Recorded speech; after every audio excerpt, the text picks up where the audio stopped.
On revient par ici parce que nous recevons un invité, en tout cas cher à notre cœur. Il s'agit donc de Jean-Baptiste Kampf, qui lui et tu es le fondateur de VLC. C'est ça, hein, je ne me trompe pas, je te remercie. Pour que j'ai l'air moins bête sur mes questions, bien, il y a avec nous Moff, donc c'est lui qui conçoit d'un point de vue technique tout ce bazar et ce grand bazar qu'on fait. Et donc lui pourra vous expliquer effectivement concrètement pour nous comment VLC nous a permis de faire ce qu'on fait et de quelle manière. Alors, l'histoire de VLC, c'est une histoire assez extraordinaire. C'est l'histoire d'un logiciel libre qui part à la conquête du monde et qui conquiert le monde. Moi, je veux comme ça. L'histoire de VLC et de Videolan, en fait, c'est une histoire complètement délirante d'un projet qui ne devait pas du tout faire du logiciel et encore moins faire du logiciel libre. L'histoire, en fait, elle commence bien avant moi. Elle commence, en fait, à l'école centrale Paris, qui était donc à Châtenay-Malabry, à côté du parc de Sceaux, où en fait les étudiants géraient le réseau. Alors en fait, les étudiants géraient le réseau parce qu'en fait c'est une histoire un peu bizarre qui fait que l'école centrale Paris, c'est une des seules écoles où en fait sur un campus privé. Donc c'est une école publique, une grande école, mais sur un campus privé parce que en fait, dans les années 60, l'État voulait déplacer l'école centrale Paris à Clermont-Ferrand et les anciens élèves sont rebellés, donc ils ont acheté un lien. Ne vous inquiétez pas, j'arrive sur l'histoire de VLC. Et donc en fait, ils sont arrivés et donc en fait ils ont construit cette résidence dans les années 60 et dans les années 80 il y a quelqu'un, je pense qui connaissait IBM, qui a voulu faire un test de token ring à grande échelle. Donc pour ceux qui ne connaissent pas, token ring c'est une ancienne technologie de réseau qui est qui était peut-être hyper bien dans les années 80 mais qui était hyper lente. Et notamment en fait ce qui se passe c'est qu'en fait tout le monde se met sur le même réseau et quand on veut parler on ouvre le réseau comme si on fait une ronde, on prend les mains de ses deux voisins et on fait passer les paquets. Et voilà. Et donc dans les années 80, le campus de l'école en fait a ça et c'est géré par une association d'élèves puisque l'école dit bah non écoutez c'est sur le campus, nous on gère pas. Et puis début des années 90 et surtout 93-94, les étudiants ils veulent jouer en réseau évidemment. Alors ça doit être un Doom à l'époque. Et le problème c'est que le token ring plus là il y a de latence. Et quand il y a beaucoup de latence, tu te fais fraguer. Donc en fait ils pouvaient pas jouer vraiment correctement en réseau. Et donc en fait ils ont demandé à l'école en fait de payer pour avoir un autre réseau de meilleure qualité. Et évidemment, l'école leur a dit, dans une mauvaise foi que seule la France peut faire, de faire on voudrait tellement vous aider, mais c'est pas notre campus, alors on n'a pas le droit.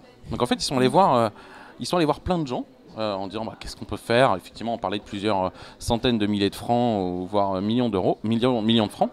Et à un moment, ils vont voir Bouygues, qui étaient ceux qui avaient construit la résidence, et le directeur technique de Bouygues qui comprend rien à leurs problèmes, mais qui dit attendez, nous on travaille avec TF1 et nous on pense que la télévision par satellite c'est le futur. Enfin, c'est un peu drôle aujourd'hui de se rendre compte de ça, mais en tout cas c'était l'idée. Et donc en fait il dit si vous êtes capable de prendre juste en fait de transférer votre satellite, la télé par satellite sur votre réseau et donc de détruire votre réseau qui est très lent, on vous paye un nouveau réseau. Et les élèves ils ont fait ouais ok. Et donc en fait, à l'origine, c'est juste qu'il y avait des étudiants sur un campus qui voulaient jouer aux jeux vidéo, mais ils n'avaient pas vraiment de bonnes raisons de le faire. Par contre, avoir la télé, c'était une bonne excuse. Et donc en fait, à l'origine du projet Videolan, c'est un projet en fait qui est juste une excuse. Et voilà. Donc ça, c'est un projet qui date de fin des années 90. Ça marche. Au bout de 2 ans, ils ont la démo. La démo, elle dure 40 secondes. Donc c'est génial. Au bout de 30 secondes, ils arrêtent pour être sûr que ça crache pas. Et en fait, ils ont leur... évidemment, c'était un ordinateur hyper puissant avec bien 64 mégaoctets de RAM. Évidemment, aujourd'hui, ça semble ridicule, mais à l'époque, en fait, pour décoder de la vidéo, c'était des gros boîtiers qui coûtaient 3 ou 4 000 francs avec une énorme antenne satellite. Et en fait, pour faire ça pour 1500 élèves, c'était pas possible, quoi. Et donc, en fait, c'est comme ça en fait, que naît le projet qui s'appelait à l'époque Network 2000. Aucune idée d'être libre, hein, absolument pas, c'est même pas. Mais c'était sous Linux. Et en 98, en fait, il y a un groupe d'étudiants qui reprennent le projet. Donc le projet qui s'appelle maintenant Videoline. donc de la vidéo sur un réseau local. Et en fait, ils recommencent quasiment à zéro et ils rajoutent en fait plusieurs idées. Ils veulent que ce soit open source et ils veulent qu'il y ait d'autres personnes qui l'utilisent à l'extérieur. Donc là, ils vont passer à peu près 2 ans et demi à se battre contre l'école pour arriver en fait à expliquer à l'école qu'il faut passer en GPL, parce que l'école en fait s'était dit oh là là, il y a un soft super qui va être développé ici, on va essayer de le revendre. Évidemment, les étudiants qui passaient leur temps libre et tout leur temps en fait dessus n'étaient pas tout à fait d'accord. Donc en fait, ça leur prend 2 ans. Et à partir de ce moment-là, en 2001, en fait, tous les logiciels de Videolan passent en open source. Et un de ces logiciels, parce qu'en fait c'est seulement un de ces logiciels, qui était le client, qui s'appelle Videolan Client, à partir du moment où il est ouvert, alors que c'était clairement pas la partie la plus compliquée en fait du projet. Il y a plein de gens qui viennent se mettre à contribuer et c'est là que le projet vraiment décolle. Donc à l'origine du projet, c'est des étudiants. C'est juste pour jouer aux jeux vidéo et ils trouvent une bonne excuse pour détruire leur réseau, comme ça ils ont une bonne justification pour acheter un nouveau réseau. Et au tout début en fait ils ont pas du tout l'idée du libre, quoi. Et en 98, quand ils redémarrent le truc, il leur met 3 ans à passer dans le libre. Et la partie cliente, c'est-à-dire Videolan Client, qui est devenue après VLC, c'était la partie un peu pauvre en fait de toute l'histoire. Donc en fait, c'est une histoire un peu marrante parce qu'en fait, rien de ce qui avait été prévu n'a été fait. Mais malgré tout, ça reste un logiciel qui est énormément utilisé. Ah ben oui, parce que je ne sais pas combien de logiciels ont cette place, mais je pense que VLC, c'est un des rares logiciels où quand on installe un Windows, il dit allez vas-y tu mets ça, non dégage, et dégage on met VLC. Et ça impacte pas que les gens qui connaissent l'informatique, mais ça va très très loin. C'est-à-dire un ordi, il doit y avoir VLC dessus, sinon ça va être pourri. Alors, de fait, avant que vous arriviez, c'était pourri. Alors en fait, ouais, il y a plusieurs remarques dans ta remarque. La première remarque, c'est qu'en fait, il y a plein de gens qui ne connaissent pas VLC, mais ils connaissent le Cone Player. Tu vois, à peu près 20% du trafic qui arrive sur notre site web, c'est les gens qui ont tapé Cone Player. Il y a en fait une marque très très forte autour de ce logiciel. Par le fait justement qu'on a beaucoup bossé, qu'il y a une communauté sympa et puis le Cone. Mais c'est aussi qu'en fait il n'y a plus beaucoup de concurrence en fait, parce qu'en fait on a un peu des KPlayer, KMPlayer qui étaient sous Windows, qui n'existent plus, tous ces trucs-là, des Real Player, même des BS Player. Enfin, c'est devenu très très très très limité, en particulier pour ça. Et c'est vrai que ce qu'on voit maintenant, c'est que les gens ils installent 4 ou 5 logiciels. Hein. Ils installent un navigateur, une suite Office, un lecteur PDF, peut-être un lecteur d'images et un lecteur vidéo. Après, tout le reste, de toute façon, ils le font dans le web. La plupart des gens, ils installent même plus de clients mail. Il n'y a que des gens comme moi qui le font en tant que vieux, quoi. Mais en fait, c'est un truc qu'on voit pas souvent. Donc en fait, c'est vrai que VLC fait partie des logiciels les plus utilisés. Et dans les logiciels les plus utilisés, dans le top 10 ou top 20 sous Windows et sous Mac, c'est le seul qui soit vraiment développé par une vraie communauté libre et avec assez peu de moyens. Donc c'est ça qui est marrant.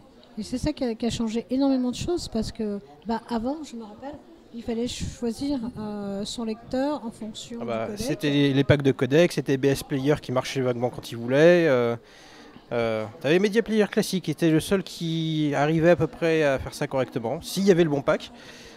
Et puis après il y avait VLC, voilà. Ça je me rappelle vraiment très bien de la transition. Je me rappelle aussi. Et en fait, mais pareil, ça c'est une erreur. Enfin c'est une erreur, c'était pas voulu quoi. C'était juste qu'en fait VLC ça a été développé par des gens sous Linux. Et sous Linux, les codecs packs c'était vraiment très compliqué. Donc en fait c'était plus simple quand les gens ils ont porté en 2001, d'ailleurs qui n'étaient même pas des gens du projet Videolan, hein, c'était des gens externes. Quand ils ont porté VLC sous Windows, c'était plus facile de mettre tous les codecs dedans. Comme ça, c'était un gros téléchargement, mais au moins il n'y a pas de prise de tête. Et le résultat, en fait, c'est que ça a été super facile à utiliser et la simplicité en fait d'utilisation, elle est. C'est-à-dire que grosso modo, soit VLC ils étaient capables de lire le fichier, soit ils n'étaient pas capables. Ça servait à rien d'aller télécharger 28 000 codecs packs, tous plus vérolés que les uns que les autres, hein, parce que quand même c'était ça. C'est clair. Et puis surtout, ces codecs packs, quand tu les installais, ils installaient d'autres. Enfin, tu n'arrivais toujours pas à résoudre ton problème. Donc qu'est-ce que tu faisais en fait? Tu installais un deuxième codec pack. Et ton deuxième codec pack, il se battait contre le premier. Et donc en fait, c'était vraiment... Alors que VLC, en fait, c'est vraiment isolé du reste du système. Et la raison, en fait, c'est parce que VLC, à l'origine, ça a été fait pour être sous Linux et sous BIOS, parce que c'était cross-platform Linux et BIOS. Donc aujourd'hui, ça fait un peu rigoler. Mais en fait, comme ils avaient déjà réfléchi à ça, très vite, c'est passé sous Windows, très vite, c'est passé sous Mac. Et comme ils ont apporté la technique Linux, en fait, ils n'ont pas apporté de codec pack. Donc ça, c'est vraiment une des raisons les plus fortes, en fait. Mais c'est pas la seule. Il y en a une autre qui est le piratage. En fait, à l'époque, là, je vais faire mon vraiment vieux, mais quand on téléchargeait sur un 56K un DivX de 700 mégaoctets, pour que ça rentre sur un CD, ça prenait 24 heures à peu près. Et ça, c'était si ta mère, elle décrochait pas au milieu pendant que tu étais en train de faire ton téléchargement et que tu avais 15 ans. Ou un coup de téléphone de l'extérieur qu'on ne contrôle pas. C'est vrai. Tu as dépassé ton temps d'abonnement. Et donc, en fait, et là, tu voulais télécharger le dernier James Bond, et en fait, au bout de 24 heures, une journée de téléchargement, tu te rendais compte que c'était un film de Disney, quoi. Ou quand tu téléchargeais ton Disney, en fait, tu te retrouvais que c'était un film adulte. Et bref, t'étais jamais content. T'avais pas ce que tu voulais. Et en fait, VLC, comme c'est à l'origine juste un client d'un truc réseau, en fait, quand les fichiers sont endommagés ou en fait pas finis, VLC il dit ok, je vais faire mon mieux. Et en fait, et ça c'est l'héritage réseau en fait du projet Videolan, c'est VLC il résiste hyper bien aux fichiers cassés. Parce qu'en fait, comme c'est du réseau, tu dis oulala. Soit c'est cassé, soit en fait je suis sur le réseau et donc je vais le faire. Et donc ça c'est la deuxième raison pour laquelle on a pu le faire. Concrètement l'application. Oui. Qu'est-ce que VLC t'a permis de faire dans la conception de ce truc-là? Parce qu'on est un peu les seuls en fait à être complètement amateurs avec les ordis de chacun, etc. et de monter quelque chose qui est de l'ordre du professionnel avec plusieurs plateaux en continu pendant 48 heures, ce qui est quand même un peu débile. Concrètement, par exemple, le principe de récupération d'un fichier abîmé, ça nous a beaucoup aidé pour les replays des années précédentes, surtout au début, où on se retrouve avec un fichier FLV qui pourrit à la fin ou au début, tant qu'à faire, ou le son qui se décale. Et littéralement, le VLC est le seul logiciel, tout essayé, qui arrivait à s'en sortir, en fait, à retrouver quelque chose dans le bordel qu'il y avait. Et du coup, on a pu sortir. Les premiers on the web, on a littéralement utilisé VLC pour reconvertir tous les fichiers, les retrouver et pouvoir du coup les manipuler. Ça a été le cas après pour 2-3 autres. L'IRL, les GoPro quand la carte est pleine, le fichier il est coupé à l'arrache. Donc tu te retrouves avec ton MP4 sans les métadonnées parce qu'elles sont à la fin dans le MP4. Exactement. Et donc il faut bricoler un peu et VLC il y arrive quand même si tu mets des métadonnées qui sont pas forcément idéal et ça marche. Et donc du coup conférence joueur du grenier, il dit ouais cool, on a pu les récupérer, c'est cool. Mais ça c'est directement lié à VLC et du coup son architecture. Et ça nous on l'a souvent en fait, on a aussi pas mal ça nous arrive régulièrement en fait sur des caméras de surveillance ou dans des cas de cours de justice où on a, il n'y a rien qui est capable de lire ce fichier complètement obscur ou comment on fait. Et il y a le deuxième effet qui se coule qui n'est pas la même chose, c'est des fichiers complètement valides mais dont plus personne ne s'occupe, quoi. La prochaine version de VLC 3.0 on rajoute plein de choses sur la 4K, la HDR, etc. Mais on rajoute aussi énormément de supports, des fichiers QuickTime et Move des années 90 parce qu'en fait, QuickTime n'existe plus sous Windows et sous Mac et sous iOS, c'est pas plus QuickTime, ils ont enlevé plein de supports. Et donc en fait, on se retrouve avec des fichiers, et ça c'est super important, c'est de se dire que les fichiers vidéo, dans 20 ans, on peut plus les lire. Et en fait, dans VLC, quand on rajoute un format de fichier, on le garde ad vitam aeternam, quoi. On le rajoute dans notre suite de tests et on n'enlève pas, parce que comme on n'a rien à vendre, par exemple, iTunes, ils s'en fichent dans les nouveaux. Pour eux, ce qui est important, c'est de lire les fichiers que tu vas acheter pour ce mois-ci. Et puis... les trailers 4K et tout ça, c'est super bien. L'historique, non. Ça, on s'en fout. Ouais, donc ça les... Voilà. C'est une super nouvelle, ça, parce que toute l'histoire d'Internet, en fait, un des problèmes, c'est évidemment d'arriver à garder des archives. On va avoir une sorte de trou dans l'histoire parce que tout ce qui est numérique, la conservation, elle n'est pas prise en compte ou en tout cas, elle n'est certainement pas globale et systématisée. Et ça, effectivement, c'est une super bonne nouvelle qu'on puisse, parce que des trucs qui se disaient avec QuickTime, c'est l'origine, enfin c'est l'origine. C'est au début d'Internet, on avait des trucs comme ça qui n'existent plus. Mais même sans QuickTime, hein, juste les DVD. Hein. DVD, c'est du MPEG 2. En fait, il y a quasiment, on peut pas lire du MPEG 2 dans un navigateur. Donc en fait, juste les DVD, si je numérise mon DVD sans rien, alors que j'ai les droits, etc., je peux même pas le lire. Windows 10 de toute façon ne lit plus le MPEG 2 les DVD, mais même si j'ai fait une ISO, je peux pas les lire. Donc et ça c'est un vrai problème. Le web en fait avance très très vite, mais en fait s'occupe assez peu de ce qui s'est passé avant. Donc il y a longtemps, oui. Non, Donc pour revenir au fil de l'histoire, donc il y a longtemps maintenant que les étudiants sont sortis de l'école. Donc maintenant c'est une entreprise internationale. Vous êtes Alors, en fait, ce qui s'est passé, c'est que, donc, pour continuer l'histoire, à partir de 2001, en fait, ça décolle. Au début, ça décolle notamment parce qu'il y a des gens de l'extérieur, en Angleterre et en Hollande, qui en fait arrivent et améliorent VLC, qu'ils portent sous Windows et sous Mac. Et puis et c'était toujours des étudiants de deuxième année, en fait. Moi, j'arrive dans l'histoire en 2004-2005, mais en fait, c'était vraiment des étudiants chaque année. Et en fait, à partir de 2005, les trucs les plus cool ont été faits.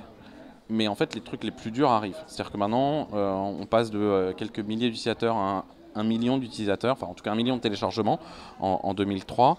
Et en fait, là, ça commence à être difficile parce qu'il faut du support, il y a plein de choses qui ne fonctionnent pas. Et en fait, on arrive surtout à un moment où les ordinateurs vont beaucoup plus vite et on passe au dual core. Donc en fait, il faut, alors qu'avant VLC ça tournait sur un processeur, maintenant il faut gérer plusieurs processeurs. Il y avait plein de choses qui avaient été mal faites parce que ça avait été programmé par des étudiants. Et donc en fait moi quand je commence à bosser pas mal, moi je rentre à Centrale en 2003, je commence à bosser pas mal sur VLC en fin 2005-2006, ça va bien, et puis en fait fin 2006 on se retrouve à 2 sur le projet, il n'y a plus personne, les étudiants sont partis, il y a eu un changement de direction à l'école centrale qui fait que pour une fois les étudiants doivent travailler, ce qui n'était pas le cas avant, non mais c'est une des raisons aussi que les gens ont eu le temps de faire du VLC. La scolarité en grande école, en tout cas à Centrale, à l'époque était assez facile. Les gens en avaient chié avant, mais après c'était assez facile. Et donc en fait on se retrouve en 2006, enfin début 2007, il n'y a vraiment plus personne. Il y a moi qui ne sais pas coder, ou quasiment pas, parce que j'ai jamais pris de cours de code. Et il y a un ancien et c'est tout. Donc là en fait je vais passer énormément de temps en 2007-2008 à reconstruire la communauté, à aller rechercher des vieux, à aller trouver un peu de financement, à aller récupérer un petit peu tout ça, et à faire sortir le projet en fait de l'école centrale.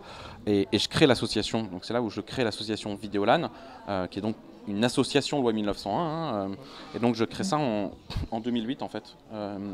Et à partir de là, en fait, donc là, on a fait partie de Google Summer of Code. Je suis allé faire beaucoup de programmes avec des masters, des projets d'étudiants, etc., pour reconstruire en fait toute cette communauté et pour qu'elle soit plus pérenne. Parce qu'en fait, VLC, à un moment, ça arrive c'est beaucoup plus compliqué, et des étudiants, ils font ce qu'ils peuvent, mais à un moment, c'est difficile de prendre en main. Et donc à partir de ce moment-là, je commence à en faire beaucoup. À partir de 2009, en fait, l'asso elle commence à avoir un peu plus de moyens en fait. Et voilà, et c'est comme ça en fait que VLC se met vraiment à ce moment-là à décoller auprès du grand public très large.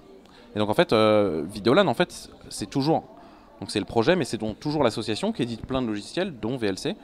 Et en fait ce qui se passe c'est que moi en 2012 j'ai créé ma boîte en fait autour de VLC, parce que en fait je passais déjà tout mon temps, tous mes soirs, tous mes week-ends, toutes mes vacances à faire du VLC, et ça suffisait pas. On connaît ça. Et en fait et puis surtout en fait il y avait un problème, c'est que moi quand j'étais à Centrale ou en école, les mecs, les cadors et les beaux gosses, c'était vraiment les mecs qui faisaient du logiciel libre. C'était les mecs qui étaient hyper bons, qui étaient hyper forts, hyper techniques, etc. Aujourd'hui, quand je vais faire des confs dans des écoles ou dans des universités, ils sont dans logiciel libre, open source, mais tout le monde en fait, même Microsoft en fait, donc il n'y a pas du tout ce côté-là. Et eux, ce qu'ils veulent, c'est faire le prochain Flappy Bird qui va rapporter 1 million d'euros, ou le Uber des pierres tombales, quoi. C'est très spécifique comme exemple. Attends, en fait, c'est triste, mais en fait, il y a un vrai business en fait autour des pierres tombales. Mais si tu veux, on en parle après. Mais en fait, c'est exactement ça. En fait, les mecs cool, c'est les startups, quoi. Même si, de fait, techniquement, il n'y a pas grand-chose. Ça a été, c'est une innovation de business model, comme ils disent. Et voilà. Et donc c'était difficile aussi de se mettre à recruter. Donc là en fait moi j'ai dit bah ok, bah moi je vais faire une start-up autour de VLC. Donc ça se fait pas beaucoup, c'est autour du logiciel libre. Et en fait ça permet, et c'est ça qui nous a permis de pouvoir porter VLC sous Android TV, Apple TV et autres. Et surtout là on a une actualité qui va arriver, qui va être très très chargée en 2018 avec de la VR, de la 4K, de l'HDR, faire tourner VLC dans le navigateur, un intérieur en JavaScript où on recompile tout VLC en JavaScript pour lire des DVD directement dans le navigateur, des choses comme ça qui sont un petit peu chelous, mais parce que justement maintenant j'ai réussi à faire une boîte derrière, mais c'est pas forcément super cool. Mais la seule façon en fait aujourd'hui de motiver, de récupérer parfois d'aide de l'État, c'est d'être une start-up, quoi. Oui, c'est le modèle qui fait rêver. Après, on va peut-être pas aborder le tour voilà, mais ce qui est important, c'est que de l'échec de la start-up. Non, mais en fait, nous, on n'est pas vraiment. Enfin, c'est vraiment différent, quoi. Et l'association, elle est toujours là. C'est toujours elle qui édite le logiciel. Ah, d'accord. Donc absolument, parce que ça, c'est hyper important de le dire et de le faire savoir. C'est toujours Vidéolan, l'association, qui le gère. L'entreprise, elle est là juste comme accélérateur. Et tout le code est fait, il n'y a rien qui appartient à l'entreprise, tout est fait et tout retourne en open source. Donc c'est vraiment pas une start-up comme celle qu'on voit à la télé et celle de la Startup Nation, quoi. Tout ça pour attirer du codeur. C'est une start-up, on vous dit, c'est une start-up. Et en fait, non, pas du tout. Mais en fait, c'est pas juste au niveau des codeurs, c'est aussi vis-à-vis des pouvoirs publics, quoi. Ah oui, ça on l'a vu au moment de tous les débats sur la DATSI, ce genre de choses. Ça a littéralement été une arme vachement utile pour VLC. Ça j'ai suivi ça en détail. Et c'est clair en fait. On a beaucoup de mal à discuter avec les pouvoirs publics. D'accord. Il y a une question. On a souvent du mal avec les associations open source à discuter avec les pouvoirs publics. Et donc en fait, il faut faire le maximum pour réussir à parler leur langage pour que VLC puisse continuer. Et tout à l'heure, tu parlais de chiffres. VLC aujourd'hui, c'est 450, 500 millions d'utilisateurs réguliers. Donc c'est vraiment très gros. On va commencer à arriver au chiffre de Firefox à peu près. Alors c'est plus parce qu'eux ils descendent que nous on monte beaucoup, mais malheureusement. Mais ils remontent beaucoup. Mais ça fait une base d'utilisateurs réguliers énorme. Oui, mais moi je trouve que c'est vraiment passionnant et plein d'espoir. Qui montre effectivement quand on veut parler de logiciel libre, les gens disent mais de quoi vous vivez, en fait c'est une autre logique et cette logique permet aussi de manger tous les jours et tout ne tourne pas autour du brevet, autour du brevet exclusif, autour de la guerre, surtout autour de la guerre commerciale, on peut faire autrement. Ça ils comprennent pas, hein. Enfin, moi c'est la question numéro 1, c'est pourquoi vous n'avez pas vendu VLC? Ça veut rien dire. Dans une interview, j'avais dit qu'on avait refusé des trucs où on nous avait proposé des dizaines de millions d'euros pour foutre grosso modo de la pub et des adwares dans VLC en même temps que l'installeur, même si on l'appelle toolbar ou navigateur, ça reste de l'espionnage à grande échelle. Et il y a quand même pas mal de gens qui nous disent qu'on est idiot de le faire. Et je suis non, c'est normal de le faire, c'est comme ça qu'on fait les choses. Et finalement, ça montre que c'est possible, et c'est possible de faire un logiciel sans avoir, qui est quand même techniquement très compliqué. On parle de vidéo, on parle de real time, on écrit du code en C, en C++ et en assembleur. Enfin, c'est pas un truc simple non plus. On montre que c'est faisable juste avec pas grand chose et d'avoir un niveau de professionnalisme important. Et ça, c'est très important. Par exemple, très souvent, les gens se disent ah bon, mais VLC, c'est français. Et je dis ouais, en fait c'est des gens sur leur temps libre qui ont fait ça pendant très longtemps et on avance. Ah bon, mais moi je croyais que vous étiez une multinationale américaine. Alors on n'est pas une multinationale, on n'a pas beaucoup d'argent, mais ils disent oui, mais vous pourriez faire beaucoup d'argent avec VLC. Et là tu te rends compte qu'en fait les gens ils comprennent rien, parce que quand tu commences à discuter avec des gens, mais c'est pas méchant, hein, mais quand tu discutes avec eux ils disent oui, mais de toute façon c'est gratuit, donc vous faites plein d'argent. Là tu fais mais attends, mais comment je fais de l'argent? Ils font mais attends, il y a bien Facebook et Google, tout est gratuit. Donc en fait les gens ont un vrai problème de compréhension des business models sur internet, et nous on ne vend pas les données d'utilisateurs parce que d'abord on les récolte pas, Donc il n'y a pas de pub, il n'y a pas d'informatique un peu traître qu'il y a maintenant dans tous les grands business models, ou la plupart des grands business models sur Internet.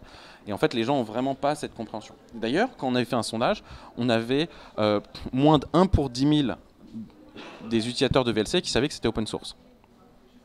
Donc voilà. Donc c'est vrai que c'est un peu...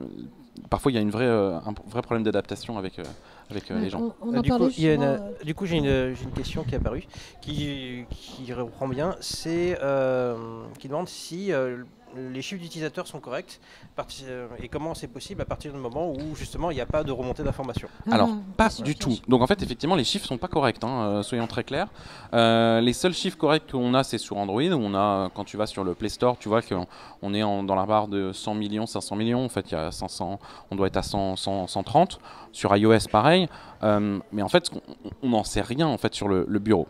Mais en fait, on a des stats de téléchargement. Et en fait, les stats de téléchargement, notamment pour une seule version unique, parce qu'évidemment, après, c'est les gens qui mettent à jour, mais donc sur une version unique, par exemple, je crois que c'est la 2.2.1, on a 210 millions de téléchargements d'une version unique. Sachant qu'en plus, après, on compte en regardant ce qu'il y a sur télécharger.fr ou download.com, etc., qui aussi, et donc ça donne une idée, donc ça donne à peu près sur les plateformes desktop environ 300 millions, quoi. Puis après, il y a Linux. Alors bon. Là c'est encore plus drôle. Là. Alors là, c'est vachement plus drôle parce qu'en fait, c'est très compliqué d'estimer le nombre d'utilisateurs sous Linux. Bon, moi j'étais parti sur 250 millions, mais j'en sais rien. Et après, tu regardes avec les popcodes, donc les popularités contexte de Debian, et puis ou sur Ubuntu, en fait, qui eux ont des remontées d'informations et qui donnent à peu près une idée, qui dit, voilà, on a peut-être 20 millions ou 30 millions d'utilisateurs sous Linux. Mais c'est vrai que c'est des estimations, c'est pas grave. Ça donne une bonne idée. C'est ce qui compte. La question, en fait, alors nous, à notre petit niveau, on a une démarche identique.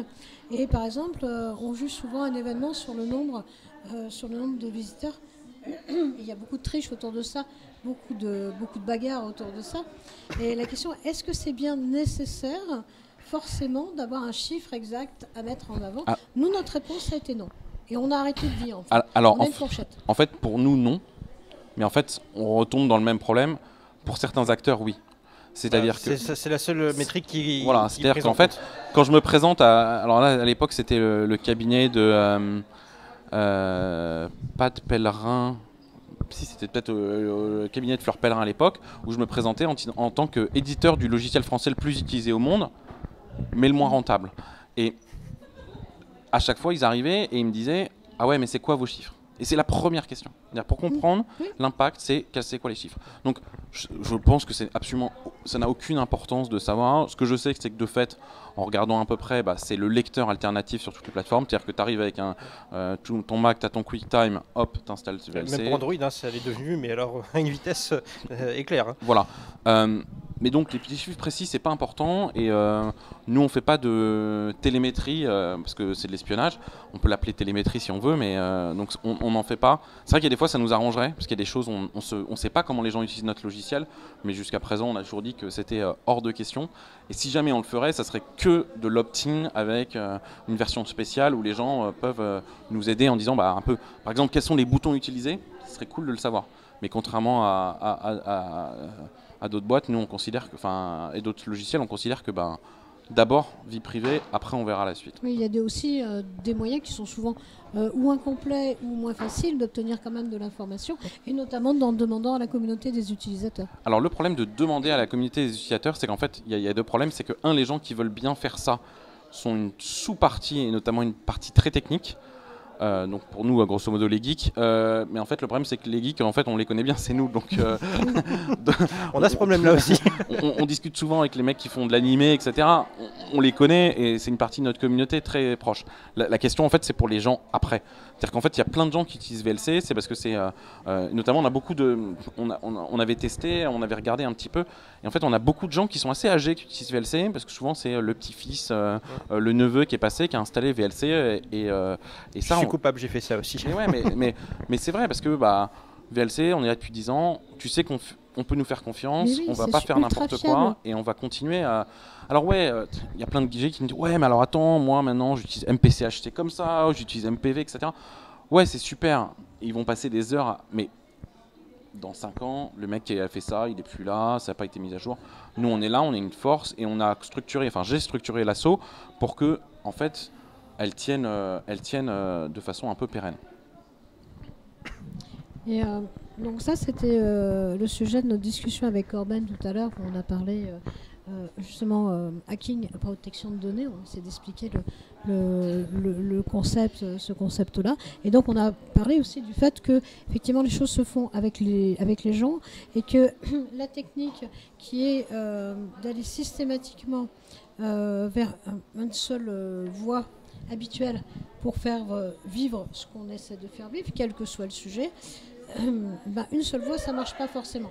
Il y a d'autres voies qui se développent, comme effectivement d'échanger avec la communauté des utilisateurs, où on obtient des infos parcellaires, qu'on doit effectivement trier en fonction, mais si on plaît qu'à 5% des gens, c'est embêtant, mais où on peut quand même avancer, et surtout on a une base beaucoup plus fiable qui nous permet de faire quelque chose. Finalement, au final, ça dure plus longtemps, c'est incomplet, mais au final on a un feedback qui est beaucoup plus fiable que des données qui pourraient être brouillées et qui en plus sont volées aux gens. Ouais, et puis surtout, c'est complètement pas éthique quoi, de récupérer des données sans leur expliquer ce qui se passe. Et en tout cas, nous, ça a toujours été, on a toujours été contre ça. On n'a jamais foutu de la pub et on n'en mettra jamais. Mais c'est vrai qu'il y a des fois, c'est très tentant. Et du coup, par contre, il y a un capital sympathie qui fait que, oui, c'est le logiciel qu'on va conseiller. Ouais. C'est souvent ce que je demande aux gens, en fait, c'est quoi, elle est où la grande valeur de VLC aujourd'hui? Et en fait, probablement le truc le plus fort de VLC, malheureusement, c'est plus la technique, c'est la marque. C'est-à-dire que c'est le cône là, le petit cône là qui est là et qui lit des vidéos. Et en fait, ça c'est finalement en fait c'est très très fort parce qu'il y a un vrai capital sympathie sur la marque et sur le fait qu'on fait les choses bien. Alors c'est pas ça qui va me rendre milliardaire, mais c'est pas grave du tout. Ça bug là de ce côté-là, je suis bien d'accord. J'ai une question de Bookie. C'est à partir du moment où justement il n'y a pas de remontée d'informations en interne, comment la communauté remonte de l'information? Voilà. Donc là nous on est très old school, hein, c'est IRC principalement, du forum, des mailing lists, on a des mails aussi de support et puis ensuite de façon un peu plus large on est assez présent sur les réseaux sociaux, même les réseaux sociaux non libres. On a peut-être 180 000 likes sur Facebook. On doit être à 16 000 ou 17 000 sur Twitter. Donc on a vraiment, en fait, on utilise et on a toujours utilisé les réseaux sociaux de façon un peu dense. Même Google+ quand ça existait encore. Et ça, c'est notre façon de faire. Et puis surtout, on fait pas mal. Enfin, en tout cas, moi, je fais beaucoup de conférences où je vais voir des gens. Et là, sur les 3 prochains mois. Je vais en Belgique, en Allemagne, en Inde, en Indonésie et à Singapour. Et en fait, pour avoir aussi un peu de feedback. Je pense qu'on est assez facile à joindre. Ça nous prend beaucoup de temps, hein, ça c'est clair. Quand je te vois répondre sur Next Impact, sur Reddit et tout ça, mais... Alors en fait, ouais, et les gens ne le prennent pas forcément bien. Mais par exemple, là, j'ai fait un amas sur Reddit parce que j'avais perdu un pari avec un des forums avec un des modérateurs du forum France de Reddit. Ouais, ça arrive de faire des paris à la con, j'en fais souvent, je les perds souvent aussi. Et donc je lui dis ok, je fais un amas et on donne la date et on le fait. C'était avant les vacances de Noël, je pense. C'est en décembre. Et là, moi quand je fais un amas, je réponds à toutes les questions. Il y a 200 commentaires, moi je fais 200 réponses. Sauf qu'en fait, c'est un peu blow-up, parce qu'en fait, au lieu de sortir, comme c'était un peu populaire, c'est sorti de Air France et c'est passé sur Air All, voilà. Évidemment. Et donc là, évidemment, c'est parti en vrille et c'est parti en anglais, donc après, il faut se mettre à répondre en anglais, mais je pensais que j'étais à peu près tranquille. Faux. Au milieu de ce truc, j'ai raconté cette histoire que j'ai l'impression d'avoir déjà raconté plein de fois sur le fait qu'on avait offert des dizaines de millions pour mettre des adwares. J'ai l'impression de l'avoir déjà raconté, mais je sais pas pourquoi. C'est sorti. Et donc là, ça refait 3-4 articles, puis une nouvelle discussion en fait sur Air Linux là-dessus. Et là je me dis ok, ça va, c'est fini. Et ben pas du tout. Il y a eu quelqu'un qui a posté ça sur 9gag. Alors ma petite sœur était super contente parce que ses potes lui ont montré, donc c'est quand même important parce que la gloire c'est 9gag et 4chan sur lequel je me suis retrouvé avec un mème dessus, tu vois, donc tu sens déjà que... Et il y a quelqu'un qui reposte ça sur Air Europe. Donc vraiment le truc... je sais pas si les gens qui connaissent le subreddit Europe de Reddit, mais c'est vraiment un truc qui parle plutôt politique et des jolies photos des villes européennes. Et qui raconte, et une des pires photos de moi, qui bien sûr. Et là, le truc qui est grosso modo, ça c'est Jean-Baptiste Kempf, un mec en Europe, et je sais pas quoi, il refuse de l'argent pour mettre VLC. Et là, mais c'est parti en vrille totale, et je crois que c'est un post, je crois que c'est le plus haut post jamais fait sur Air Europe, je crois qu'il y a 91 000 upvotes. Et là, il y a 4000 commentaires, et je réponds aux 4000 commentaires. Donc, mais ouais, mais en même temps, c'est ça qui est important. Et effectivement, dans les commentaires, tu vois, des commentaires, il y a eu, j'en ai tiré une vingtaine de bug reports, et il y en a déjà 10 qui ont été faits. Et donc ça, c'est important. Mais c'est vrai que je réponds beaucoup, mais ça veut dire qu'en général, mes réponses, elles sont assez courtes. Hein. Je te donne l'essentiel. Il y a plein de gens qui le prennent mal en disant « Ah, JB, il est pas poli ». Non, je n'ai pas à mettre les formes parce qu'en fait, ça me prend déjà beaucoup de temps sur le forum. En général, je te donne les mots-clés qu'il faut, le nom de l'option, tu te débrouilles. Je fais pareil avec mes mails, évidemment.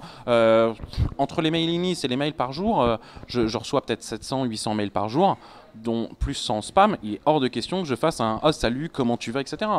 Tu me donnes une info, j'ai dit « Ok, tu as compris que j'ai compris le mail. » Sinon, c'est impossible. Parce que on a des limitations, et c'est vrai que des projets comme ça, sans avoir des millions d'euros et des millions de gens qui sont à faire du support, c'est un peu compliqué. Ouais. Et c'est quand même pas toujours fun, parce qu'en fait on prend dans les supports, on reçoit quand même plus souvent des insultes, voire des menaces de mort, que des mecs qui disent « Oh, c'est trop bien ce que vous faites ». Oui, ce moment-là où vraiment tu dis mais bordel, on leur donne quoi. Et en plus on se fait engueuler. Ça c'est le moment où tu es fatigué, tu es malade, tu as fait ta journée. Surtout, ne faites pas ça, et c'est le moment où boum, ça tombe. Ça c'est la pratique des réseaux sociaux. Ouais, mais en fait aussi c'est la même remarque, c'est qu'en fait à un moment on essayait d'évangéliser en expliquant qu'on était un logiciel libre. En fait le message il passait il était complètement inaudible. Et donc comme ils s'attendent à ce qu'on soit une grosse boîte avec 1500 personnes, quand tu dis, quand les gens ils font « Ouais, je vous ai reporté ce bug il y a 6 mois, c'est pas réglé ». Et à un moment tu fais tu sais, c'est des gens qui sont un peu bénévoles, ils font ça sur leur temps libre, ou même c'est des petites boîtes autour de ça. Et là les mecs s'excusent, se rendent compte que ah ouais en fait non, c'est pas Facebook quoi. Et ça c'est vraiment difficile aujourd'hui à faire comprendre aux gens. D'ailleurs du coup, il y a combien de développeurs actifs, professionnellement, soit bénévolement ou contributeurs externes? La core team de VLC c'est 5 personnes. Hein. Pendant longtemps c'était plutôt 3. Et puis là maintenant que justement, donc l'intérêt d'avoir créé une boîte qui fait des services à côté dans la vidéo et pas juste sur VLC, c'est que ça permet d'avoir des compétences. Donc maintenant en fait ça a un peu grossi, on a une dizaine de personnes très actives, mais le corps c'est 6 personnes. Et sur l'assaut Vidéolan, donc avec des gens qui sont quand même un peu impliqués mais qui ne sont pas régulièrement, c'est 30 personnes. Donc il faut bien comprendre que c'est vraiment très petit. Et de 2009 à 2014, ouais, c'était 3 personnes sur le corps, et en comptant large sur VLC, c'était 10. Et on parle de 15 millions de lignes de code. Hein. Donc ouais, c'est vraiment compliqué à gérer. Par contre, il y a un truc que... Oui, est-ce que c'est les geeks, après j'aime pas du tout mettre des étiquettes, mais qui développent ça. On l'a bien vu avec les gens qui téléchargent quelque chose. Ce qui s'est installé, c'est le fait de rendre quand même. C'est-à-dire que par exemple, sur la musique, les groupes se sont mis à vendre d'un seul coup plein de merch, vendre plein de t-shirts à la fin des concerts, ont eu encore plus de gens sur les concerts. Donc il y a un équilibre qui s'établit, et que par exemple, concernant VLC, c'est la même chose pour Firefox. Quand on en parle, on dit mais c'est ça qu'il faut que tu mettes. C'est aussi ce retour-là qui existe. Ouais, et c'est sûr que sinon, les gens, ils bosseraient pas sur VLC. C'est très gratifiant quand même de se dire, on fait un truc qui sert à quelque chose. Je suis pas en train de coder un back-end J2E pour une boîte à travers une SS2I avec 9 gestionnaires de projet, des choses qui avancent pas. Quand j'arrive et je dis, moi ce que je fais c'est VLC, les gens ils comprennent et c'est aussi cool de bosser sur un truc sympa, même si c'est sur ton temps libre ou même pour ton boulot. Et ça, en tout cas, je pense qu'en tout cas dans notre société de l'expérience, c'est un vrai plus et c'est un truc sur lequel on peut vraiment jouer parce qu'il y a vraiment des belles histoires, humaines qui se tournent autour de ces communautés et ça, ça existe que dans le logiciel libre. Ouais. Que dans une certaine philosophie qu'Internet a bien mis, sur laquelle Internet s'est basé sans concertation entre les uns et les autres, mais c'est sûr que être heureux, faire des trucs sympas aussi, ça se mesure pas en termes de chiffres, en termes d'argent, etc. Par contre, effectivement, c'est vachement gratifiant et finalement, sur le bilan du vie, c'est plutôt cool. C'est mieux que de vendre des salades dans de mauvaises conditions. Bah oui, mais à un moment, c'est quand même pas forcément la voie le plus simple. Donc c'est pas simple, et surtout, ça la difficulté. Pas la rapide. Bien qu'Internet soit super rapide, c'est pas non plus la super rapide. Par contre, on n'a pas des communautés de pacotilles. En général, celles qui restent, en général, elles sont assez bien faites, quoi. Voilà. T'as des questions, toi ? Ouais. Du coup, est-ce que le bouche à oreille n'est pas la meilleure publicité pour VLC ? Alors, et clairement, et ça c'est très très fort, ça c'est qu'en fait on n'a jamais eu de marketing. Mais quand je dis jamais, c'est jamais, on n'a jamais payé un seul centime pour avoir une pub, ni même fait des partenariats, etc. C'est juste du bouche à oreille, les gens qui aiment bien, et quand t'entends on raconte ça à d'autres boîtes, à des Microsoft, etc., ils nous regardent, ah ouais, mais vraiment, on faisait pas du ce qu'ils appellent content acquisition. Alors sur Android, en fait, tout le monde fait ça, et parce que c'est quand même le secret, hein, tout le monde fait de la pub sur Android pour son soft, et nous, on n'a jamais fait ça, et on va pas le faire. Pas besoin. Ouais, pas besoin, mais en même temps, parfois, ça serait pratique, quoi. Parce que par exemple, notamment pour les App Store, en fait, la plupart des gros logiciels, en fait, ils achètent des votes. Tout le monde essaye de dire que non, mais en fait, tu te rends compte très vite qu'il y a pas mal de soft qui achètent beaucoup de votes. Quand tu regardes en fait de façon plus ou moins organique, en fonction du ratio de nombre de votes par rapport au téléchargement, tu trouves vite que c'est étonnant. Et dans les lecteurs multimédia en fait sur Android, c'est incroyable combien ça arrive.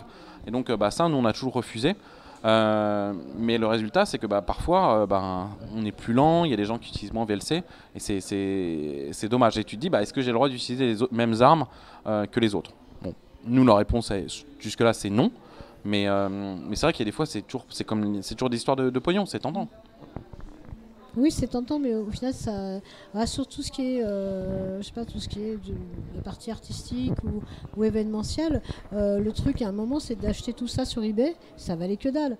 Ouais, mais ta partie artistique, en fait, le problème, c'est que là, on parle d'un logiciel qui, normalement, est juste un tool. Et donc, en fait, par rapport à un film, par rapport à de la création artistique, c'est top ce qu'on fait, mais on fait pas de la création artistique. Non, mais je parlais des différents secteurs en fait qui refusent d'utiliser une certaine voie justement, comme d'aller acheter.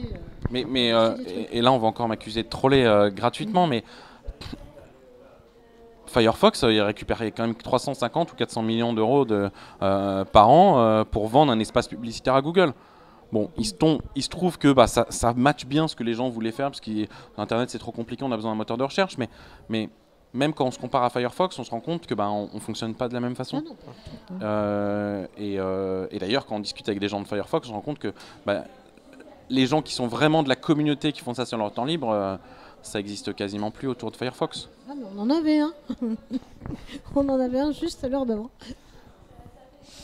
Et voilà, en tout cas, c'est pour nous, VLC est important pour la communauté geek française. VLC, je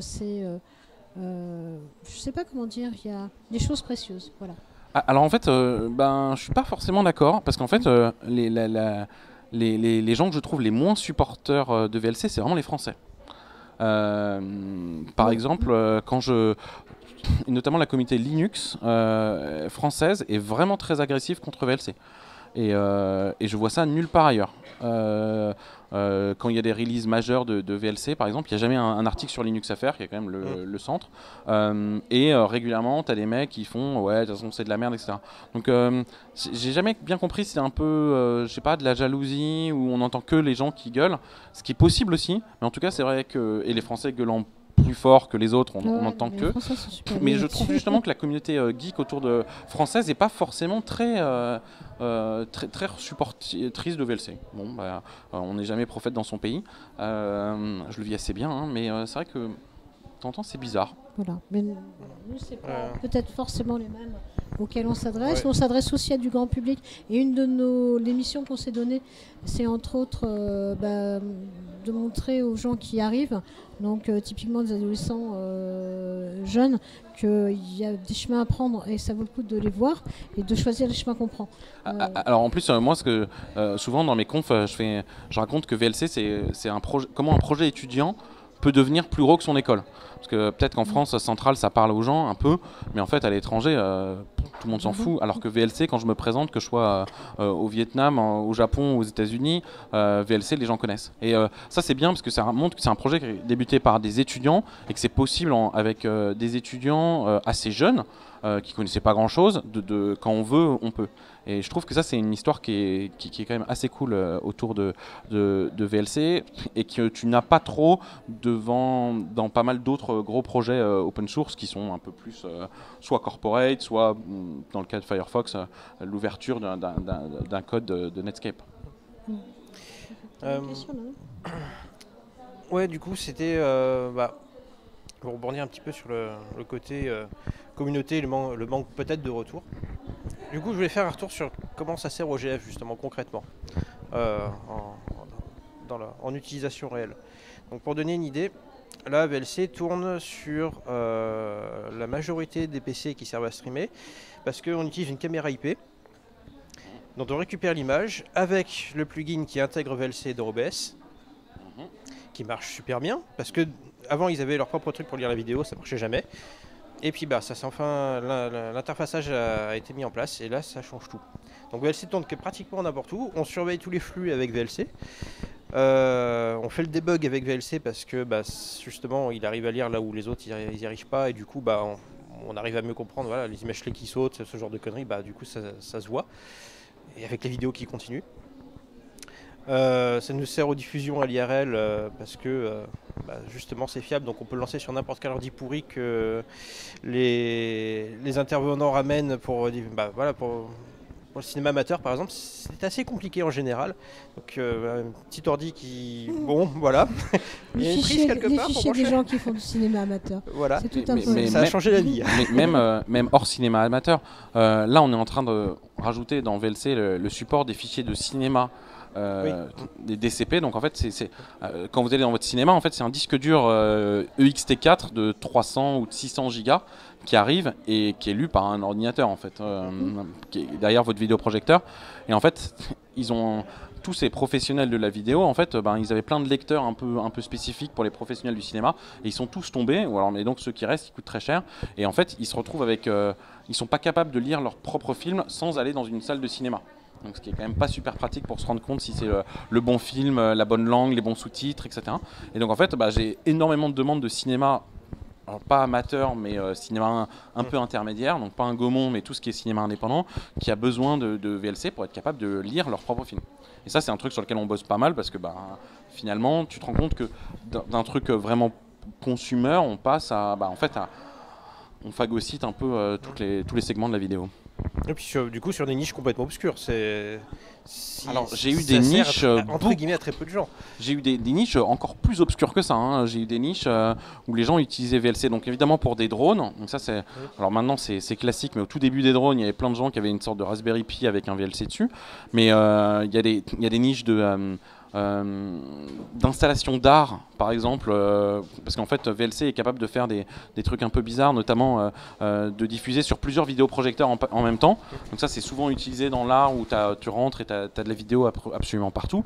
Et j'ai des niches où encore pire, où en fait ils n'utilisent pas VLC pour la vidéo mais pour tester le réseau. Oui. Parce qu'en fait, VLC en fait, est capable, avec le réseau, est capable de tester plein d'autres choses. Et donc en fait, on a plein de gens qui utilisent VLC, même pas pour de la vidéo ni pour de l'audio, mais juste pour tester que les conditions de réseau sont constantes. Voilà. Ouais, non, voilà, de l'extérieur, c'est quelque chose où personne ne peut absolument se douter. Et si tu regardes dans les options de VLC, il y en a un truc, il y a un nombre hallucinant d'options. Hein. Il y a un filtre par exemple qui s'appelle le filtre puzzle, qui est un de mes filtres les plus géniaux, où en fait tu cliques et ça te fait un puzzle et tu cliques et tu peux déplacer le puzzle pendant que tu regardes ton film. Alors c'est pas mal quand vous regardez des films français, hein, quand vous êtes en train de vous endormir, c'est un petit puzzle pour vous réveiller. Pour la petite histoire, la page player avec les previews des vidéos sur les côtés, l'idée de base vient de ce filtre-là. Mais voilà, et donc en fait, il y a plein de trucs dans VLC, et en fait VLC c'est fait comme un framework multimédia, et donc on peut rajouter beaucoup de choses, et pour chacune des niches. Petite question, est-ce que, justement en parlant de préservation, est-ce qu'il y a eu des liens avec archive.org? Alors ouais, on discute pas mal avec archive.org. Oui, archive. Désolé. Et actuellement, en fait, il y a deux questions. Il y a justement la lecture des DVD dans le navigateur, sur lequel qui est problématique parce qu'ils ont beaucoup de DVD et eux ils veulent garder le fichier original. Donc ça c'est le premier point. Donc on est en train de regarder comment on fait tourner VLC dans un navigateur. Ça marche, c'est moche mais ça marche. Le deuxième point en fait c'est qu'eux ils ont un problème de réseau. Donc par exemple pour diffuser des films, ça coûte vite très cher. Donc il y a comment on fait du peer-to-peer. Par exemple nous on a un plugin peer-to-peer pour VLC qui n'est pas encore public. Mais en fait ça pose une vraie question. C'est-à-dire que il y a des utilisations qui sont complètement légales, par exemple pour archive.org, mais plein d'autres, la plupart des gens vont l'utiliser de façon illégale. Donc comment est-ce qu'on... Clairement, les sites de streaming ils vont se précipiter dessus, clairement. Donc qu'est-ce qu'on fait? On le fait pas. Voilà, ça c'est la deuxième point avec archive.org. Et le troisième point, c'est tout ce qui est métadonnées, notamment avec ce qu'ils ont fait avec MusicBrainz. Et nous on utilise énormément, et on est en train de monter l'équivalent de MusicBrainz, mais pour la vidéo, qui sont donc une sorte qui s'appellera Moviepedia, qui est une base de données open source de l'ensemble des métadonnées de films pour éviter d'aller sur IMDb. Et eux, ils sont carrément intéressés pour ça. D'accord. C'est un très bon exemple du coup de l'évolution au long cours que VLC peut apporter. Les archivistes, c'est un monde vraiment très spécial. Là, actuellement, ils sont en train de faire un projet qui est autour de MKV pour avoir un format d'archives qui soit libre et maintenable dans le futur, et pas les trucs de l'INA qui sont en JPEG 2000 et que personne ne peut utiliser, et qui coûtent surtout des fortunes à maintenir. Donc les archives c'est bizarre, mais c'est vrai que tu peux te dire que dans 10 ans tu pourras toujours faire tourner VLC sur ta machine, alors que les autres logiciels qui sont propriétaires, bonne chance. Oui, ça clairement. Du coup une question un peu générale, comment on peut participer à VLC? Comment on peut apporter quelque chose à VLC? En l'utilisant. En fait c'est bête, hein, mais utiliser VLC et le dire c'est hyper important. Le deuxième point c'est principalement reporter des bugs. Qui s'appelle des feedbacks, un bug, un problème, mais c'est hyper important. Et très souvent il y a des gens qui font de toute façon moi j'utilise plus VLC parce que ou je mets pas à jour VLC parce que il y a ça qui marche pas. Là tu fais ah bon? Oui, voilà. Ah bon? Et il me dit mais tu l'as reporté. Donc évidemment je demande tu l'as reporté, tu nous as contacté en disant ça marche plus. Et là les gens ils te disent ah bah non, je pensais que vous le saviez. Mais tu sais en fait on doit supporter à peu près 500 formats de fichiers différents, à peu près 1 millier de codecs différents, avec des sous-titres, de la vidéo, des cas différents, des formats différents, des encodages avec des niveaux d'encodage différents. Tu penses vraiment qu'on teste tout? C'est impossible. Et donc en fait, beaucoup de gens n'osent pas. Et ça, c'est pas bien. Donc il faut vraiment venir et nous dire quand il y a des problèmes. C'est les deux. Et puis après, venir participer. On a besoin évidemment de gens pour coder, mais on a besoin de modérateurs sur les forums, de gens qui sont capables d'écrire de la doc, des gens qui sont capables de traduire de la doc, des designers. On a vraiment besoin de beaucoup de gens, et c'est vrai que ces gens ne se disent pas qu'ils peuvent être utiles à des projets comme VLC. Tout à fait. Alors nous, on a un festival avec des tas de gens qui viennent pour écouter voilà, le genre de choses qu'on dit maintenant. Et bien entendu, on est à la disposition de VLC si vous avez envie de faire des trucs avec nous.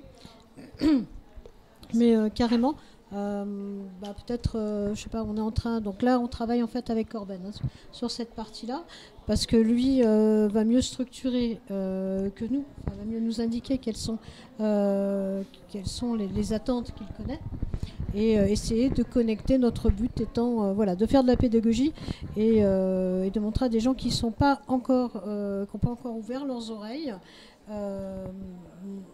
Généralement parce qu'ils sont très jeunes ou simplement parce qu'ils ne se sont pas encore posé la question, et des gens qui sont étudiants et qui entrent bientôt dans la vie active, justement, leur proposer quelque chose, une voie différente, qui n'est pas une voie marginale, qui est quelque chose de naturel, et qu'il y a à l'intérieur de vrais outils qui existent, sur lesquels on peut vraiment appuyer sa vie, parce que quand on parle de VLC, on appuie sa vie tous les jours sur VLC, c'est clair. Ça paraît dingue quand on prend ces mots-là en com, mais c'est la vérité. Donc, vous utilisez ce logiciel, très bien. Quelle est la philosophie qu'il y a derrière? Comment est-ce qu'ils ont monté tout ça? Comment est-ce qu'ils travaillent? Si vous voulez continuer à utiliser ça, et que des projets comme ça soient florissants, que des projets se montent et qui soient en harmonie avec cela, eh bien c'est à vous, par justement des reports, du partage, de discussions, etc., par un moyen qui n'est pas le moyen qu'on vous demande habituellement, permet d'étoffer toute cette vie-là, et permet justement d'être plus dans la philosophie Internet. Nous, notre idée, c'est qu'évidemment, la philosophie d'Internet, ça aide à être un peu plus heureux. Alors, c'est super, mais c'est vrai que pour nous, c'est quelque chose qu'on est vraiment très mauvais, quoi. C'est-à-dire que expliquer aux gens, on a essayé, mais expliquer aux gens ce que c'était VLC, etc., le reach, il est vraiment faible. Alors, on arrive quand même à avoir des étudiants, etc., et on s'en sort mieux que beaucoup d'autres projets open source. Mais par rapport à la taille de VLC, c'est vraiment difficile de taper aussi large et de faire comprendre aux gens qui peuvent participer. Non, on y arrive en fait, parce qu'on a, je sais pas, Bouki, tu pourrais témoigner comment au festival, effectivement, les gens qui sont dans l'idée d'ouvrir leurs oreilles et leurs antennes, qu'effectivement vous avez eu dès que vous êtes arrivé, avec l'April, avec Frama, avec la Quadrature, s'attendaient à avoir personne aux conférences, alors que il y a beaucoup de gens, c'est tout plein. Et de partir sur d'habitude des concepts que les gens ont du mal à appréhender, déjà les gens avaient déjà une idée. Donc ils sont totalement demandeurs de quelque chose qui s'enrichit en permanence. Donc là, typiquement, on aurait bien besoin qu'OBS nous code, ou qu'on fasse un truc ensemble pour coder le petit bout qui nous manque et qui changerait notre vie. L'exemple concret, c'est que il y a, autant que j'ai pu trouver d'autres personnes, il n'y a pas de solution pour que un stream vidéo, typiquement là, par exemple on utilise FFmpeg derrière, FFmpeg s'arrête d'encoder quand le flux d'origine s'arrête. Il n'y a pas de moyen d'avoir une entrée de vidéo de backup, quelle que soit la solution. Et ça nous rend la vie très compliquée. Il y a des solutions, mais c'est des solutions, en fait, c'est tout de suite c'est du vidéo DJ, quoi. Voilà. Et qui font ça. C'est ce qu'on finit par faire. On a un Windows virtualisé avec OBS dessus, et puis on recapture le flux. C'est la seule solution qui marche. Et actuellement, il n'y a rien. Et c'est pas dans le scope des FFmpeg de faire ça, par exemple. Oui, non, clairement. Mais même en assemblant plusieurs logiciels, il n'y a pas de système d'auto-switch ou de buffer. Parce qu'on peut switcher par exemple un stream d'une manière ou d'une autre, mais ça interrompt les keyframes et ce genre de choses. Voilà. Est-ce qu'on a dans VLC, tu pourrais, en fait, tu mets entre chaque élément, tu rajoutes une image en fait infinie. Ouais. Et en fait, quand il y a une coupure, quoi que ce soit, en fait, il passe directement à l'élément suivant. D'accord, intéressant. Et donc en fait, si ton problème c'est comment je fais quand j'ai une coupure de vidéo, dès que le truc se coupe, en fait, tu tombes sur un placeholder en fait qui est là. Et en fait, comme tu peux scripter la playlist de VLC, en fait, tu peux revenir en arrière et faire ça. Et du coup, en utilisant la diffusion, on peut avoir du coup un stream continu Voilà. utilisable. Et sinon, l'autre technique, c'est dans VLC, il y a une option aussi hyper cachée qui te permet que quand il va, avant de s'arrêter, enfin quand il s'arrête, au lieu de retourner au noir, il s'arrête sur la dernière image. Oui, ça je l'ai utilisé déjà. Et donc ça, C'est très utile. ça peut être utile pour ça. D'accord, bah, du coup je note l'astuce et je pense que je vais tester ça en live après. Voilà. Donc on a besoin en fait que des gens rejoignent vos projets, ce dont vous avez besoin, de manière à ce que, par exemple, on utilise encore Skype, ce qui est quand même vraiment emmerdant. Ce truc qui demande, quand on l'installe, ça nous fait toujours marrer, qui demande encore qu'on se connecte par défaut sur MSN, c'est extraordinaire. Alors ça c'est un truc que j'ai... C'est passionnant. Ouais, mais ça c'est une vraie question, c'est qu'en fait il n'y a rien qu'à remplacer Skype. Maintenant on en a what milliards de nouveaux et en fait finalement le petit logiciel des années 2000 qui marchait bien, il est toujours là. Il y a quelques trucs un peu open source qui marchent, notamment Jitsi, mais maintenant ça a été racheté par une boîte, donc c'est toujours open source mais ça a été racheté par une boîte. Mais en tout cas, il n'y a rien qu'à remplacer Skype et toutes les nouvelles solutions HTML5 en fait, malheureusement c'est quand même souvent une galère de compatibilité qu'autre chose. Presque rien. Ouais, mais c'est le presque rien qui fait l'effet de réseau, quoi. C'est ah oui, mais non, mais nous ça marche pas sous Linux. Bon bah voilà, donc là tu perds déjà tous tes développeurs. Oui, il faut la fibre, ça marche quand t'as la fibre. Oui. Ouais, voilà. C'est ça aussi, ouais. Et ça c'est vrai que c'est un logiciel, j'aimerais bien. Alors il y a plein de gens, ça c'est une question que les gens nous posent souvent, c'est est-ce que je peux faire de la vidéoconf avec VLC? Alors techniquement, oui. Il y a des options à activer, à modifier un peu dans le code pour avoir de la basse latence, parce que VLC il est optimisé pour faire de la haute latence et de la bonne qualité. Mais tu peux en fait faire ça. Mais tu te dis, mais si les gens ils sont en train de se poser cette question, c'est vraiment que les solutions de vidéoconf doivent être vraiment catastrophiques pour que les gens nous demandent ça, quoi. Ah mais oui. C'est le cas, c'est... Confirme. Et, voilà. Et tout le monde sait que Skype, ça commence par un quart d'heure de « Tu m'entends? Non, je t'entends pas. Tu m'entends? Attends, ça lag. Bon, on va déco, on va reco. » Non, ça c'est vrai. Mais Framatol, il faut la fibre. Enfin, voilà, on a fait des essais, il manque encore des tout petits trucs.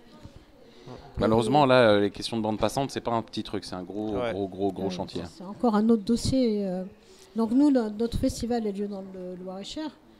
Mais on a été aux réunions au département. Mais, vous avez quoi comme bande passante en montant? On a 2 mégabits. 2 mégabits montant? Oui. Donc le gars qui fait le projet d'installation, le techos en chef, il est à fond avec nous. Ça, il n'y a pas de problème.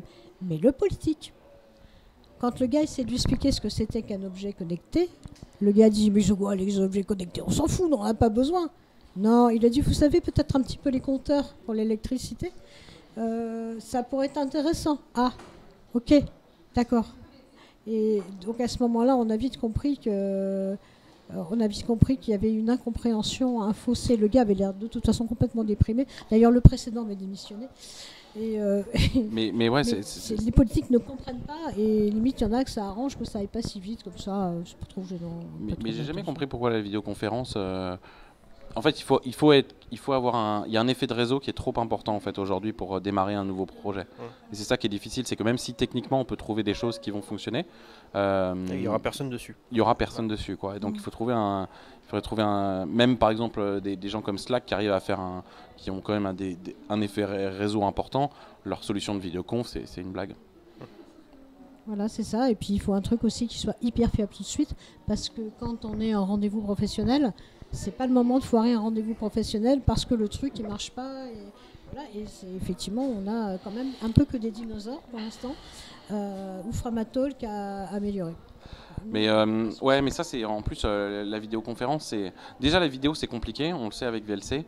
Il faut beaucoup de compétences, mais là en plus il faut faire de la vidéo bidirectionnelle et là on rentre dans un niveau de complexité encore plus important. Et il faut aussi des gens. Et ça, c'est l'autre problème, c'est que les gens qui sont très bons, par exemple en vidéo, il n'y a plus grand monde. Hein. Tout le monde s'est fait embaucher par YouTube et par Twitter et par Facebook. Et donc ensuite, ils disparaissent en fait. Et en fait, c'est vrai qu'il y a des fois, c'est un peu frustrant. On a l'impression de former plein de gens autour des communautés open source et petit à petit, un par un, ils se font attraper. et puis quand ils se font attraper, ils ressortent jamais. Et voilà. Et ça, c'est vrai, parfois c'est un peu frustrant parce que c'est long de former quelqu'un pour comprendre ce que c'est de la vidéo. Ça, c'est compliqué. Effectivement, on a ça. Mais on n'y pense pas trop. Donc tu nous demandais d'arrêter, Bouki. On était bien là. Ah. Merci. Ok, bon, tu as une dernière question, allez. Allez. Bon, c'est une question qui pique un petit peu. Voilà.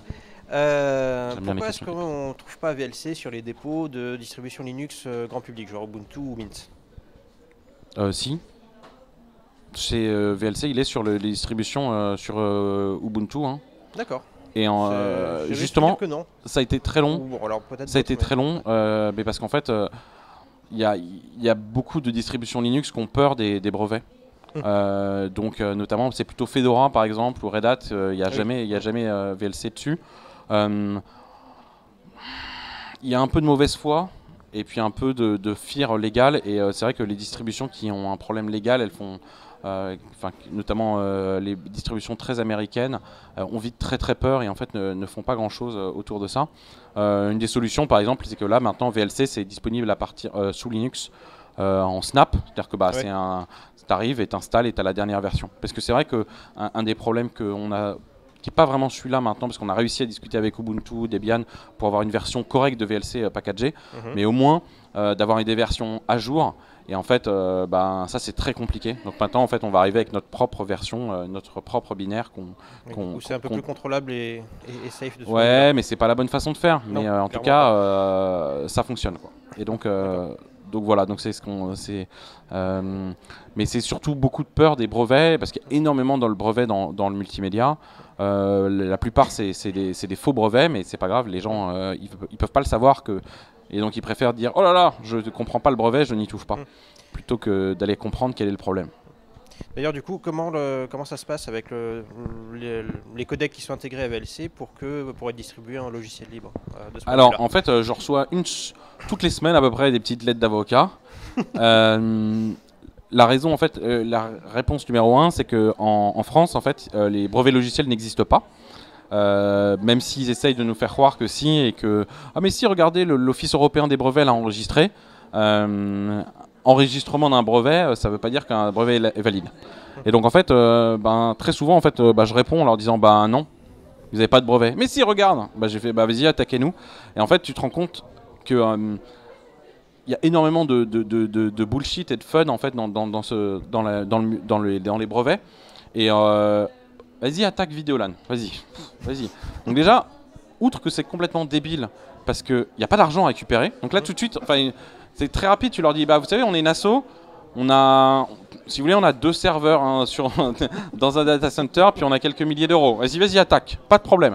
Donc déjà, les gens, et tu vois, j'y vais directement, parce que je les connais, les avocats de l'autre côté, ou d'un certain temps. Donc déjà, ils se rendent compte qu'il n'y a pas d'argent, qu'en plus, ça va leur faire de la PR négative de ouf.